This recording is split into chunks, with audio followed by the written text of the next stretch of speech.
आप देख रहे हो मोटिवेशनल किंग। आज की वीडियो में मैं आपको बताऊंगा जल प्रदूषण पर ऐसे निबंध कैसे लिख सकते हैं आप।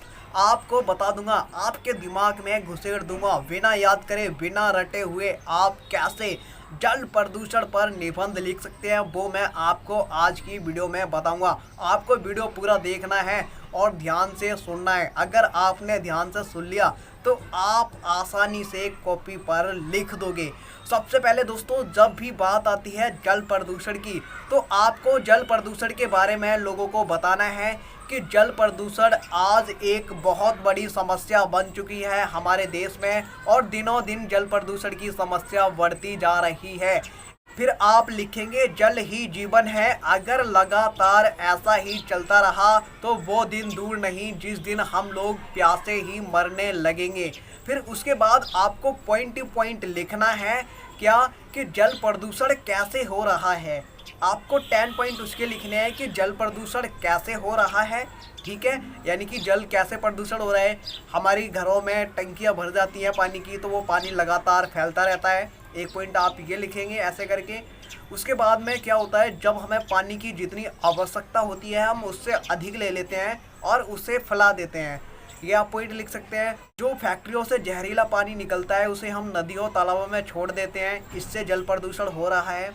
हम क्या करते हैं, मूर्तियों और कूड़ा करकट को नदियों तालाबों में बहा देते हैं। ठीक है, इससे भी जल प्रदूषण हो रहा है। कुछ पॉइंट मैंने बता दिए हैं। ऐसे ही आप 10 पॉइंट लिखेंगे कि जल प्रदूषण कैसे हो रहा है। एक जल प्रदूषण होने का पॉइंट ये भी है, जब हम कहीं पे भी जाते हैं, रेस्टोरेंट में या फिर कहीं पे भी खाना खाते हैं घर से बाहर, तो हम क्या करते हैं, जितना पानी हमें पीना होता है हम उससे ज़्यादा जग में या फिर जो भी वहाँ पे बोतल वगैरह है उसमें भर लेते हैं और उतना हम नहीं पीते हैं। जब भी कोई दूसरा व्यक्ति आता है तो वो उस पानी को नहीं पीता है, ज़्यादातर उस पानी को वो फेंक देता है और दोबारा से भर लेता है, जबकि वो पानी अच्छा होता है। ठीक है, इस तरीके से आप लिख सकते हैं। उसके बाद आप 10 पॉइंट लिखेंगे कि जल प्रदूषण जो हो रहा है उसको हम कैसे रोक सकते हैं, उसको हम कैसे कम कर सकते हैं, ताकि आने वाले समय में हमें जल के लिए तड़फना ना पड़े, जल के लिए हमें रोना ना पड़े। आप 10 पॉइंट लिखेंगे, जैसे कि जब हमारी टंकी भर जाती है तो हमें फटाफट से मोटर को बंद कर देना चाहिए। कूड़ा करकट नदियों में नहीं फेंकना चाहिए। मूर्तियों को नदी में नहीं बहाना चाहिए।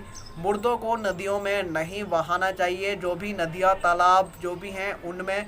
उसके बाद आप लिख सकते हैं जो पानी हम कपड़ा धोने में यूज करते हैं और वो मशीन से निकलता है, उस पानी से हम दोबारा से पोछा लगा सकते हैं। इस तरीके से आप उस पानी का दोबारा से यूज कर सकते हैं।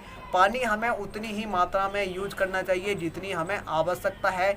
आजकल क्या है दोस्तों, आपने देखा होगा जितने भी डेयरी वाले लोग हैं या फिर जितने भी बहुत सारे बड़े बड़े जिनके पास फैक्ट्री हैं या फिर कारखाना है, वो क्या करते हैं, झाड़ू लगाने की बजाय, साफ सफाई करने की बजाय क्या करते हैं, समरसेबल को चलाते हैं और पाइप पकड़ते हैं, घंटों तक पानी फैलाते रहते हैं। तो इससे भी बहुत ज़्यादा जल प्रदूषण होता है।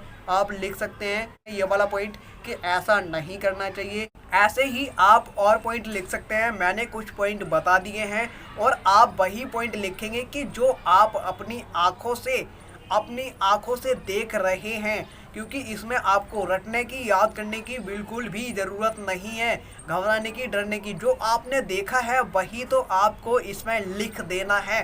तो दोस्तों, इस तरीके से आप जल प्रदूषण पर निबंध लिख सकते हैं। आपने अगर 10 से ज़्यादा पॉइंट लिखे तो आपका निबंध 200 शब्दों से भी ज़्यादा हो जाएगा। आज की वीडियो में इतना ही। जय हिंद, वंदे मातरम।